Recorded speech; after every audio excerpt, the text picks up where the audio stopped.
Good morning. Welcome to Inquisition Update. My name's Tom Fress, and I'll be your host for the next hour. You're listening to FirstAmendmentRadio.net. Thanks for tuning in. We're going to continue now where we left off yesterday in the book The Papacy and the Civil Power by R.W. Thompson. Yesterday, R.W. Thompson was telling us of example after example how the Roman Catholic Church condemns religious toleration, supports religious persecution, as is demonstrated all throughout the history of the Roman Catholic Church, and particularly the two popes preceding the founding of the Maryland colony. The Maryland colony, a Roman Catholic colony, the only Roman Catholic colony in the colonies, and they went contrary to all Roman Catholic Church history and Roman Catholic canon law, and every example that is given in this entire book demonstrating the religious intolerance of the Roman Catholic Church, and they declared religious liberty in Maryland. And we're supposed to believe that Maryland was serious about the institution of religious freedom, given its history, given its canon laws. One has to, when one researches the history of the Maryland colony and how religious liberty came about as a matter of constitutional amendment, we have to comprehend the seriousness or lack of seriousness of that pretense. Was it a change of the Roman Catholic heart? Was it a change of the papacy's heart? Or was it just a temporary expedient, given the fact that Roman Catholicism was such an extreme minority in the colonies? R.W. Thompson's will begin now at the very last sentence on page 691, backing up just a little bit for continuity purposes. It says, under all these circumstances, it is absurd, the very height of absurdity, to suppose that these Jesuit fathers, White and Altham and Brock and others, who accompanied the first Roman Catholic colonists to Maryland, that it being the Ark and the Dove, the two little ships that launched from the Isle of Wight on the southern tip of England, who brought the first load of Roman Catholics to this country, came over with the purpose in their minds to plant religious toleration and freedom of conscience in the New World. It's absurdity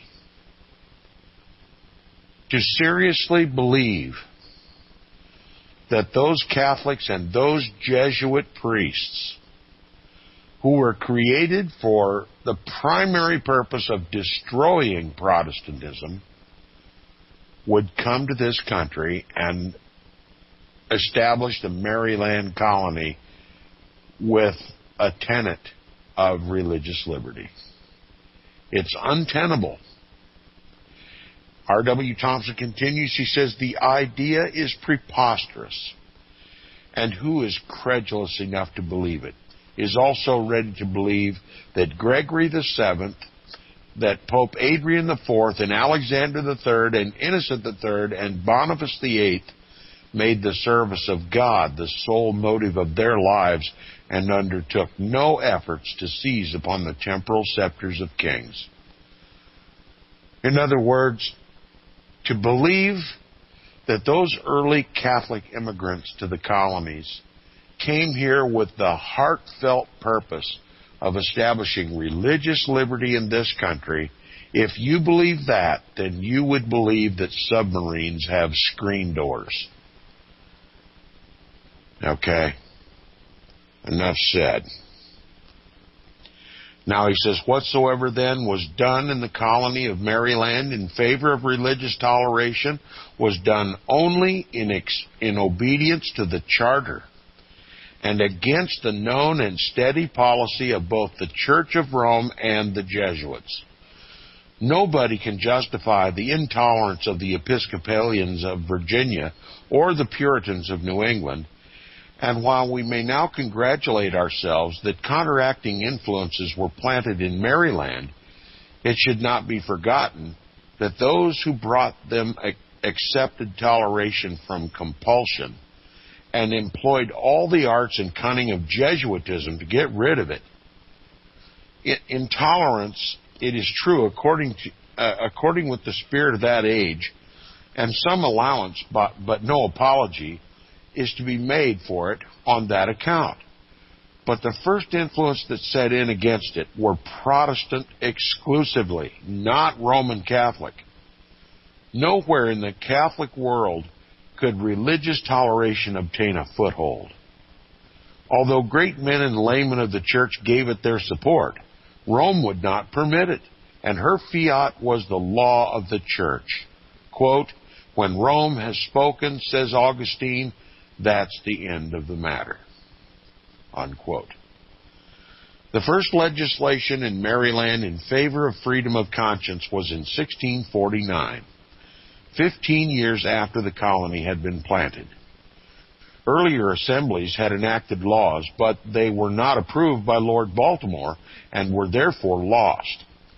It was necessary in passing all these that the colonist, while preserving the legal rights of the proprietary, should at the same time be careful to express their allegiance to the English monarch. They had the example of Virginia before them to teach them how necessary it was that their legislation should conform to their charter in order to avoid a forfeiture. This conformity to the charter was the expression of their allegiance. Without it, Lord Baltimore could not legally have approved their legislation, and the displeasure of the king would have been incurred.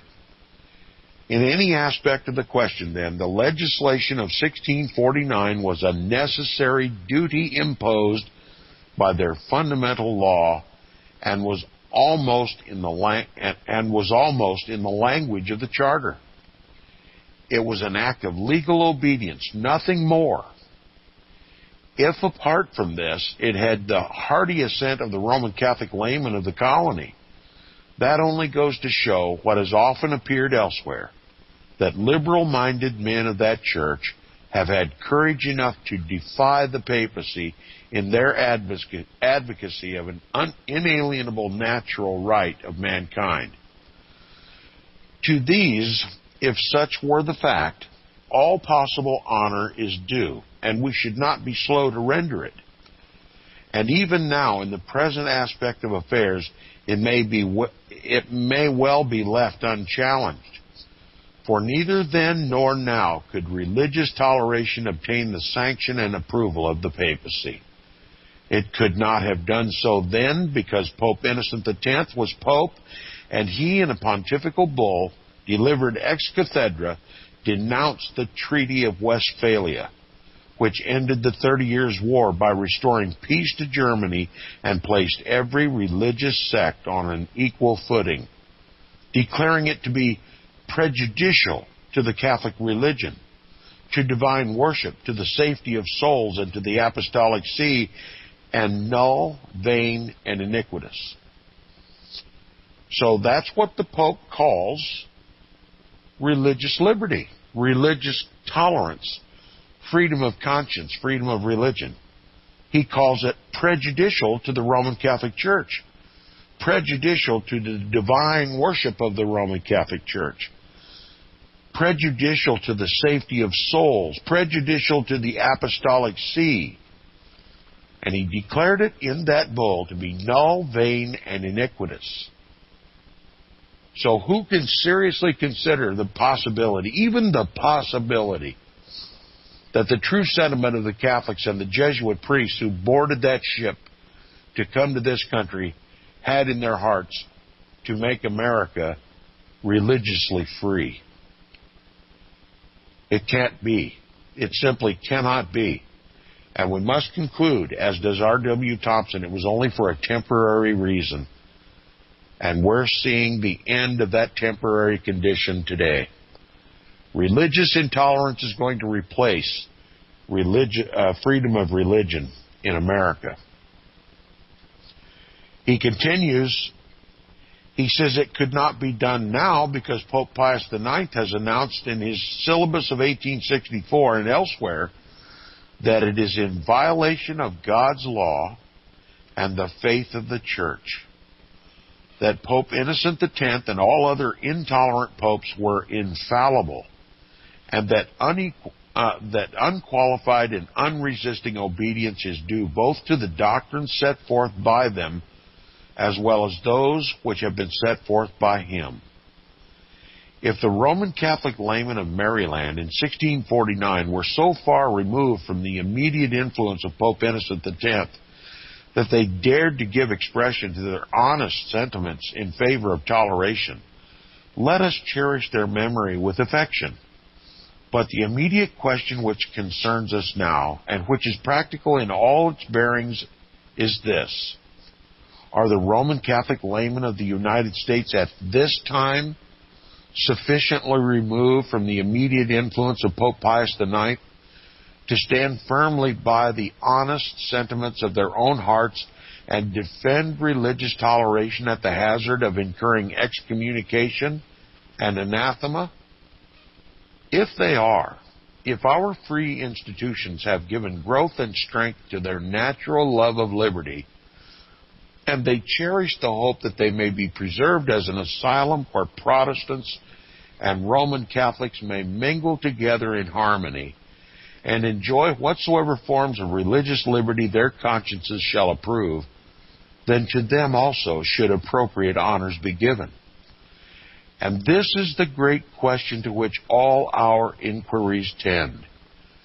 How it is to be decided and what shall be the character of the struggle through which a decision shall be reached is known only by the searcher of all hearts, capital S, that is Christ or God himself. It says, the head of the Pope no longer wears a crown, but he will tolerate no subjects whose submissive obedience is not the same as if he did. With him there can be no religion without this obedience. There can be no service of God without serving him. If this is to be the religion of the Roman Catholic Church population in the United States, then the obligation of self-protection will require measures of defense against it.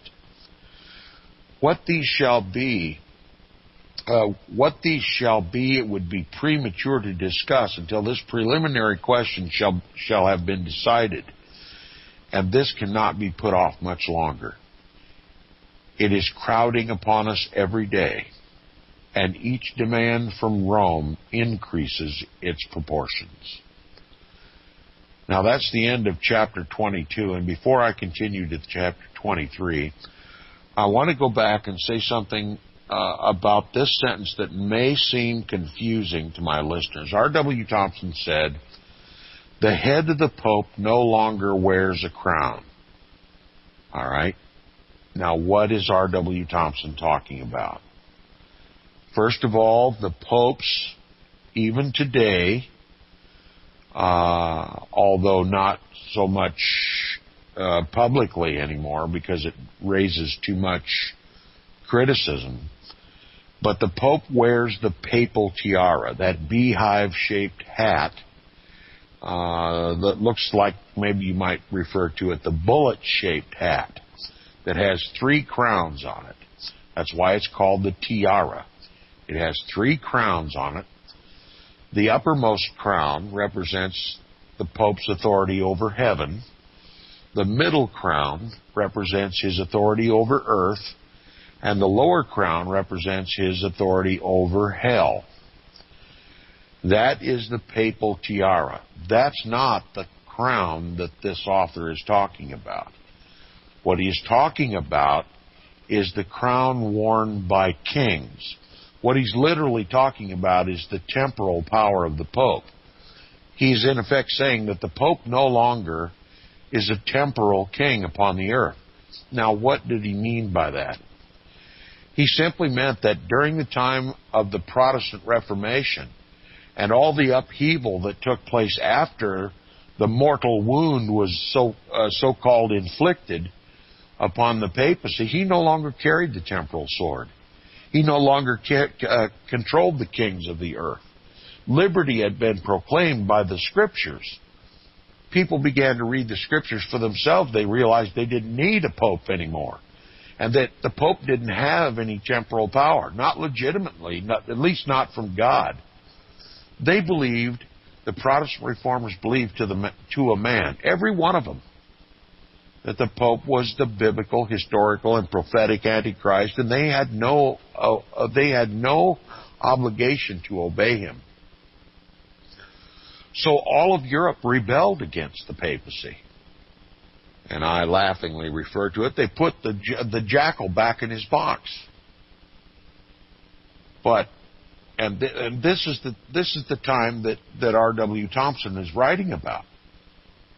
The period after the Protestant Reformation. This being referred to repeatedly throughout this book, that the United States is a Protestant nation, that the Pope has no temporal authority in this country. He doesn't wear a temporal crown anymore. And he says the head of the Pope no longer wears a crown, but he will tolerate no subjects whose submissive obedience is not the same as if he did. So he exerts his temporal power as a temporal king, but he does it through the civil power. And the civil power of the United States government has been under papal command much, much longer than most people are willing to even believe. Now, with that, we'll continue with chapter 23 of the book. We're going to talk about the papal theory of government. 1 second, please.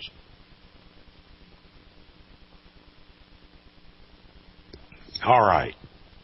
R.W. Thompson begins by saying, Protestant, no less than Roman Catholic Christians, assign to the spiritual and temporal powers a common foundation in the order and appointment of God. But they differ with them essentially in the application of this general principle to the civil affairs of government. The papal theory of government, taking this principle as the starting point, reaches the following results: that the church and the state, having this common origin, are bound to extend mutual aid to each other; that the church, belonging to the spiritual or the higher power, is bound to see that both the state and individuals conform in their laws and conduct to the law of God; and that as the two powers are thus united in the common end of obtaining order and holding society together, they should also be so united in their action that the church, as the superior, may always be in a condition to command obedience from the state as the inferior. As it regards all those things which do not concern the law of God or the moral well-being of society, the state is left to deal with its citizens collectively and individually without any interference from the church. This is its separate and independent sphere of action. But whenever questions arise which involve conformity to the law of God or morality, when the church is bound to interfere and prescribe the rule of conduct both to the state and to the individual. This is called the separate and independent sphere of the church. Correlative obligations arise out of these regulations. The chiefest of these is that when the church commands what the law of God and morality require, the state is bound to obey, just as each individual is. And if it does not obey, it, like the individual, is subject to whatsoever penalty the church may prescribe for disobedience. In looking through the history of such governments as have been constructed upon this papal plan, we find many illustrations of the manner in which these principles have been practically applied, especially in reference to the infliction of such penalties as the Church has from time to time imposed for the violation of its laws. The codes of the emperors Theodosius and Justinian contain many laws relating to religion, enacted only in obedience to the command of the Church. Merely, says Domat in his great work on the civil law, quote, to enforce the observance of the laws which the Church herself and the spiritual powers to whom Christ has committed the care of her have established, and to protect and maintain the execution of these laws, unquote. Referring further to these emperors, thus obedient to the Roman Catholic Church and to those kings of France under whose reigns ordinances on religious subjects were passed of the same nature, this same author says, quote, they add to the authority of the laws of the Church that which God has put in their hands, enjoining as to what concerns the articles of faith, their subjects to submit themselves to the doctrine of the Church, prohibiting all persons to preach or to teach anything contrary thereto, and enacting punishments against heretics, unquote. These are not called laws of the Church, and strictly speaking, they are not, because they are not enacted by the spiritual, but by the temporal authority. They are passed, however, because the Church obliges the state to enact them as a necessary protection to its religion and what it calls the quote-unquote free exercise, and holds the state to be heretical if it does not do so. If the laws are passed according to this dictation, then the civil power, being Christian, must be obeyed. But if they are not, then the Church releases all citizens from the obligation of obedience to it, because it is sinful to obey an heretical power. And this is called rendering unto Caesar the things that are Caesar's, and to God the things that are God's. In France, when the papal power was sufficiently predominant to exact obedience to the laws of the Roman Catholic Church, it caused the temporal power to be so employed in matters relating to the Church that sundry laws were enacted which exhibit in a strong light the real spirit of the papal system of government. Domat, in defining the policy which prompted them, says it requires, quote, that Catholic princes prohibit within their dominions divisions touching matters of religion, schisms, and the exercise of any other religion except the Roman Catholic alone, and exclude all heretics from it by inflicting penalties against them as there is occasion, unquote. Again, speaking of the obligation resting upon the civil magistrate, he says, quote, it is likewise his duty to employ his authority for enforcing the observance of the laws of the Roman Catholic Church insofar as they contain rules about matters which may regard the public order, unquote. So see, you have right here within Roman Catholic canon law the demand that the civil power must impose Roman Catholic canon law. And that's what's happening in America today. We'll be back right after this.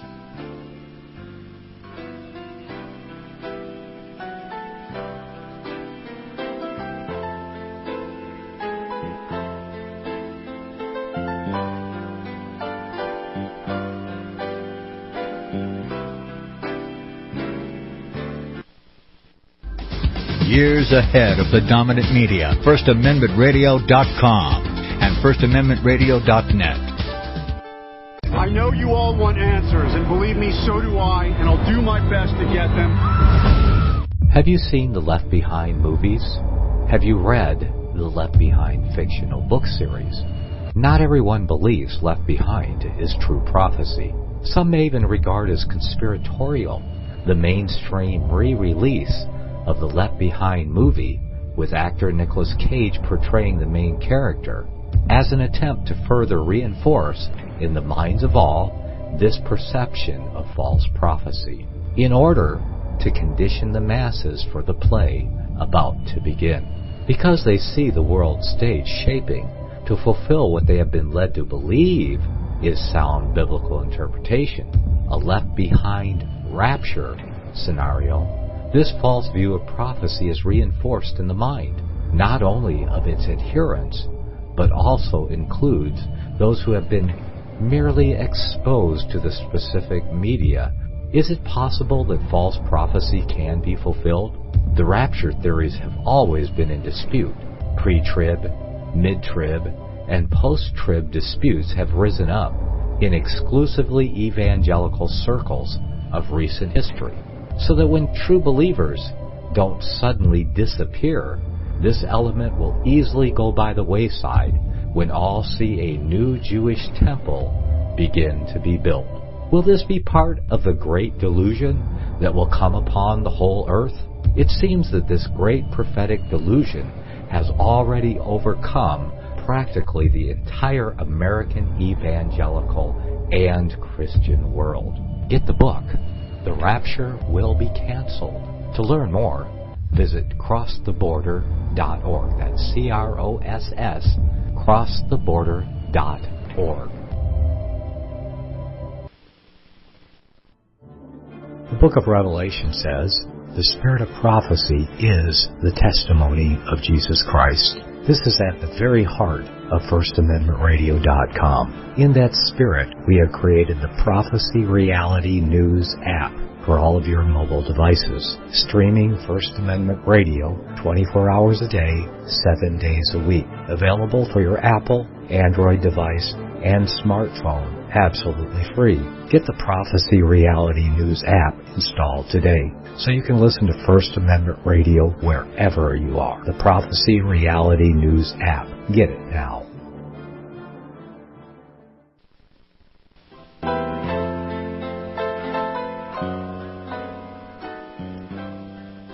Okay, welcome back from the break. You're listening to the second half hour of Inquisition Update. Inquisition Update is sponsored by FirstAmendmentRadio.com. So if you like the program, would like to see it continue, please support First Amendment Radio, and we thank Brother Nicholas. Now, R.W. Thompson, our author of this book, is giving us the example of France, where the popes ruled supreme, and they simply used the civil power to enforce Roman Catholic canon law. The people were enslaved. It says, in France, when the papal power was sufficiently predominant to exact obedience to the laws of the Church, it caused the temporal power, that is, the government of France, to be so employed in matters relating to the Church that sundry laws were enacted which exhibit in a strong light the real spirit of the papal system of government. The historian Domat, in defining the policy which prompted them, says it requires, quote, that Catholic princes prohibit within their dominions divisions touching matters of religion, schisms, and the exercise of any other religion except the Roman Catholic alone, and exclude all heretics from it by inflicting penalties against them as there is occasion, unquote. Again, speaking of the obligation resting upon the civil magistrate, he says, quote, it is likewise his duty to employ his authority for enforcing the observance of the laws of the Roman Catholic Church insofar as they contain rules about matters which may regard the public order, unquote. And the same obligation is said to rest upon princes.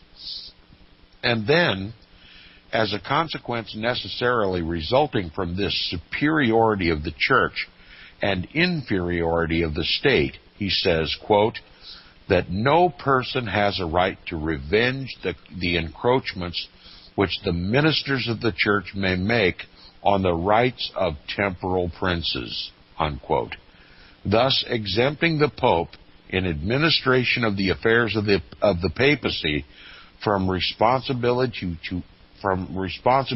to any earthly power, and extending or limiting his jurisdiction only as his own discretion shall dictate. In other words, the papacy says, I make the laws, I am God on this earth, and the kings of this earth will obey me, and they will impose my laws upon the people, and no remonstrance may be brought to my charge. I am God. I am infallible. I have spoken, but I'm also exempt from my own law. I'm higher than the law. I may even change the laws of God. I may even dispense altogether with the Scriptures. That's the papacy. Do we want the papacy to rule our government here in the United States? That was the concern of R.W. Thompson. That was the motivation for his writing of this book.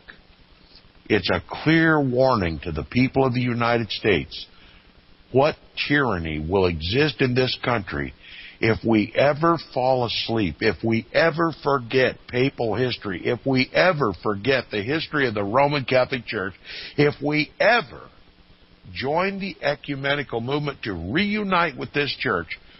This is the tyranny that will fall upon us, just as fell upon France. It says one of these ordinances was in these words, quote, heresy is a crime of high treason against the divine majesty, whereof one is guilty when he abandons the true Roman Catholic faith and obstinately maintains an error which the universal church, that is the Roman Catholic Church, hath condemned. He says, and another, he says, quote, they who will not hearken to the Roman Catholic Church, which is the pillar of truth, and against which the gates of hell shall not prevail, ought to be treated as heathens and publicans, unquote.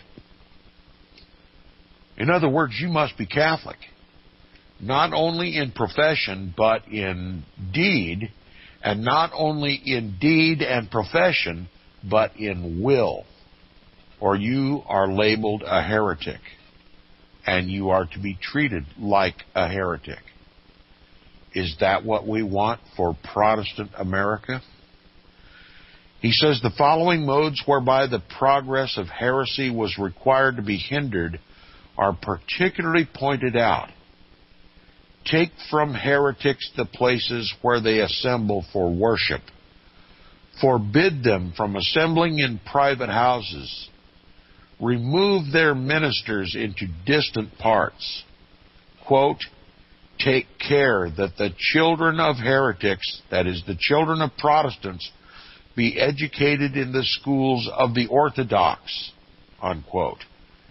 Prevent heretics from holding any public office or any honorable employment, or from exercising reputable professions such as advocates, that's attorneys, physicians, or professors in colleges.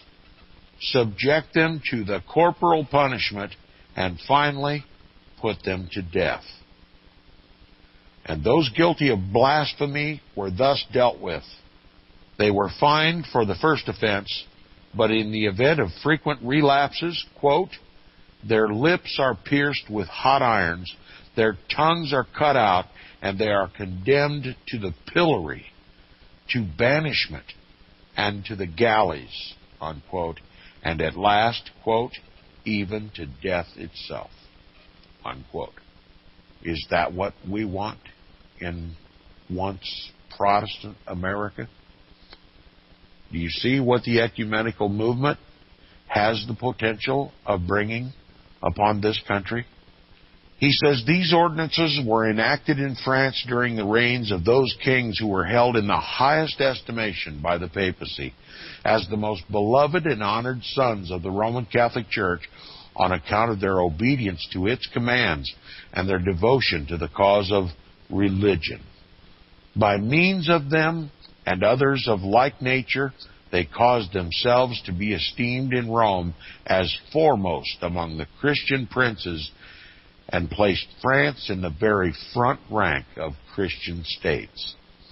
The nation presented to the world a model form of government, according to the papal plan. If it had not passed these laws in obedience to the dictation of the church, it would have been heretical and not Christian. And if those who exercised the temporal power had not caused them to be vigorously executed, they would have been subjected themselves to the anathemas of the church. Thus we see the nature and the character of the civil institutions for which we are now asked to exchange for our own. In other words, what the papacy and its defenders mean by a Christian state. Now, ladies and gentlemen, before I continue, you're going to hear more and more and more claim that the United States is a Christian nation. And you're going to instinctively be attracted to that declaration, as would I, did I not know what their true purpose is in calling this a Christian state. I believe a Christian state should honor God, the Creator, and should institute provisions for the obedience of His laws, that our nation should be in conformity to God's law. But that's not what is meant by a Christian state. When they call for a Christian state, they call for a Roman Catholic state, which is not Christian at all. It is anti-Christian. Now, my listeners are going to find it very, very politically unpopular to fight against this so-called Christian state. It just sounds too good to be true. The whole country is going to say the country is morally bankrupt, it's financially bankrupt, it's bankrupt in every way, crime runs rampant, we have to get back to God. And I agree. But what are they planning to impose upon us? Jesus said, I came not into the world to condemn the world, but through me that the world might be saved. But the Pope intends to impose a government in the United States equivalent to that of France. And just like in France, the Protestants are going to be persecuted and extirpated and annihilated as heretics. True Bible-believing Christians are going to be called domestic terrorists. They're going to be called religious extremists. And they're going to be called anti-Christian because they will naturally, if they understood that the Christian state that they want to build in this country is Roman Catholic, that it is anti-Christ, they will fight against it and they will earn the title anti-Christian. That's what's going to happen in this country. It's already happening. I can tell you from my own personal experience. I am denounced most powerfully by those who profess themselves to be Christians. I am attacked the most. My harshest attacks come from those who call themselves Christians. And it's a shame. And it's difficult to deal with. I mean, I'm just flesh and blood like everybody else. I wish to be thought of highly among Christians. But that's not the case. And I want my listeners to be prepared for what's coming should they decide to resist this Roman Catholic state that is coming upon us.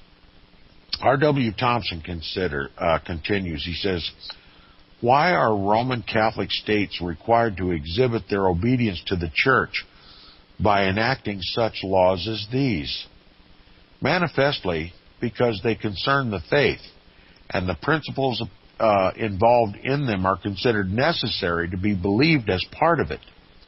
They are laws for the advancement and protection of religion, rules prescribed by the Church to the state, whereby the state and the citizens are to be held in line of religious duty, and thus maintain their quote-unquote Christian character. The obligation of obedience on the part of both is the same, the measure of punishment differing from necessity.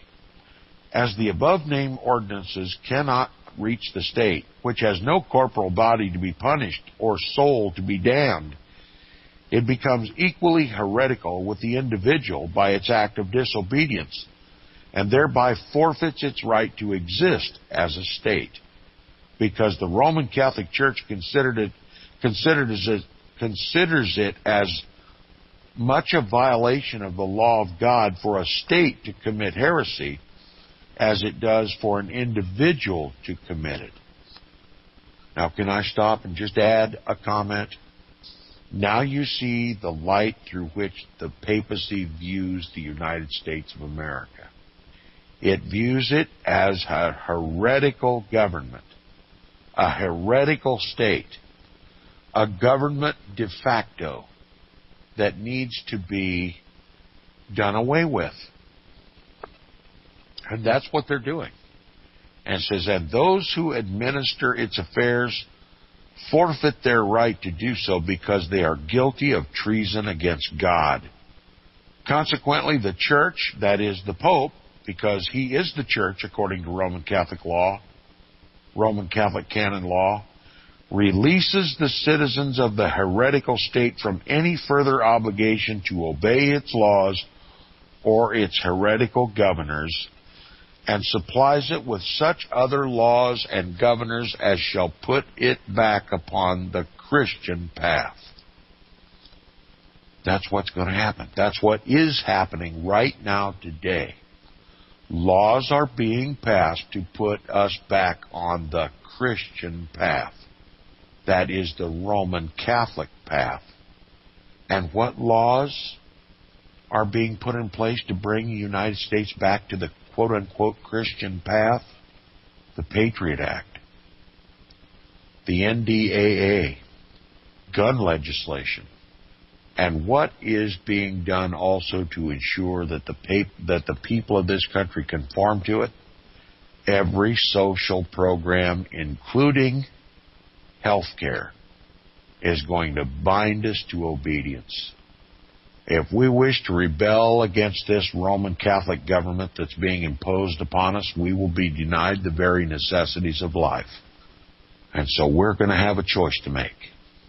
Do we preserve our lives and obey this Antichrist government, or do we love not our lives unto death? It says the Protestant system of government draws a marked and palpable line of distinction between religion and civil policy, between the church and the state, and while recognizing also their common foundation in the order and appointment of God, it so separates them in their respective spheres of action that neither shall trench upon the jurisdiction of the other, and therefore leaves no question of submission by the temporal to the spiritual authority, and consequently none about punishment of the state for disobedience to the laws of the church. It leaves religion to its influence upon the hearts of individuals, so as to form good dispositions within each one, in order that society may be influenced by the love of justice and right, and the government be enabled under these influences to secure the public tranquility. In this it follows, with strict exactitude, the example of Christ himself. Before his appearing, the Jewish commonwealth consisted in a union of church and state, the subjection of the temporal to the spiritual power. But he came upon earth to undo this old order of things and to establish his spiritual kingdom. In order to do this so that it should stand out prominently before the world as something distinct from what had ever existed before, he expressly abstained from exercising his own spiritual power over temporal things, or over any of the affairs of existing governments. So far from doing so, whatever he did was directly opposite to the grandeur and power of a temporal kingdom. of such a kingdom as the papacy afterward built up at Rome. He did not take a single mark of temporal power. He exercised no single function of it. On the contrary, when appealed to by one brother to cause another to divide the inheritance with him, he refused to act the part of a judge. To show that it was necessary to his spiritual kingdom that he should exist apart from the temporal power, be separated entirely from it, he left the temporal princes to exercise the latter, and he himself paid strict obedience to them. As God, he caused his earthly parents, Joseph and Mary, to go up to Bethlehem to be taxed under a decree from Caesar Augustus, thereby making even his birth to depend on his obedience to a law of a heathen prince. In order to demonstrate the absolute necessity of disuniting his own spiritual kingdom from the temporal kingdoms of princes, he taught his disciples to render unto the temporal power what belonged to it, and exhibited the manner of doing this by requiring Peter to pay tribute money at Capernaum when none was due, and by working a miracle for that purpose. He pointed out the distinction between his spiritual kingdom and the temporal power of princes by declaring, quote, "My kingdom is not of this world," unquote. When he was delivered up to be crucified, he told Pilate that he could have had no temporal power at all against him, except it were given him from God, and yet did not employ his own supernatural power to release himself from his enemies and persecutors. When he made his disciples the ministers of his spiritual kingdom, prescribed to them rules for the government of their conduct, and defined the boundaries of the power he entrusted to them, he did not give them a single iota of power over temporal affairs. And they, obedient to his commands, neither claimed nor exercised any temporal power. On the contrary, they obeyed it, as he had done. And although the temporal princes opposed them in their ministry and persecuted them under temporal laws, they practiced obedience themselves and taught it to their followers, performing all the duties of their sacred ministry without attempting, in any single instance, to break down the authority of the temporal power or to subject it to the spiritual power which Christ had given them. Quote, "Taken from among men," unquote, and, quote, "ordained for men in things pertaining to God," unquote, they exercised their ministry in spiritual things without intruding themselves upon temporals, inculcating at the same time on the part of those who exercised the temporal power the necessity of their not encroaching upon the spirituals. And thus, while they recognized both powers as established by the hand of God, the harmony between them consisted in the performance of each of its own distinctive functions, the spiritual purifying the heart of man and fitting him for all the duties of life, and the temporal conforming his wants and necessities arising out of the discharge of those duties. There would have been no disturbance of this harmony but for the establishment and introduction of the canon law of the Roman Catholic Church. Nor would even this have done it had its operations been confined to the temporal things within the territories known as the States of the Church of Rome, that is, the Papal States. When, however, the provisions of this law were carried beyond these territories by those kings who held their crowns from the popes and their governments to be fiefs of the See of Rome, collisions between the two powers immediately began and did not end until ignorance and superstition became almost universal, as in the Middle Ages, and the temporal power was subjugated by the spiritual. The same spirit of ambition which incited these popes to stretch out their arms beyond the limits of their Italian possessions influenced them to the effect of making the world a grand, quote-unquote, holy empire, with themselves its rulers. And when they so far succeeded as to cause governments to be framed according to the papal, or what they call the Christian plan, mankind became subject to such laws as we have seen embodied in the ordinances of France, when under their dictation, that government was held up as a model for all Christian states. Thus we see the radical and irreconcilable differences between these two opposing systems of government, the Protestant and the papal. And it is impossible to escape the conviction that the substitution of the former, that is Protestantism, for the latter, that is papism, was not only accordant to the principles recognized by Christ and the apostles, but absolutely necessary to elevate and improve the condition of mankind. So long as but one form of religious faith was tolerated and all else was regarded as treason against God, popes and princes kept mankind in degrading servitude by the infliction of the most terrible punishments. Charity, love, and the mild Christian virtues so beautifully exemplified in the lives of Christ and the apostles were dethroned by hatred and revenge. Now we've run out of time. This is what we have to look forward to in the United States of America if we go along with this ecumenical movement to make the United States a quote-unquote Christian nation. It will not be Christian. It will be Roman Catholic. And we will have enslaved ourselves and our brothers and our sisters. Repent of ecumenism. We'll be back tomorrow. Visit crosstheborder.org, CROSS, crosstheborder.org, to get your print, EPUB, or PDF version of the book, The Rapture Will Be Canceled. That's crosstheborder.org. I know you all want answers, and believe me, so do I, and I'll do my best to get them.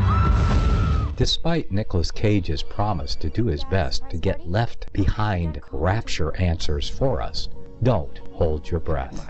Not everyone believes Left Behind is true prophecy. Some may even regard as conspiratorial the mainstream re-release of the Left Behind movie with actor Nicolas Cage portraying the main character as an attempt to further reinforce in the minds of all this perception of false prophecy in order to condition the masses for the play about to begin. If you want true Bible prophecy answers, get the book, The Rapture Will Be Canceled.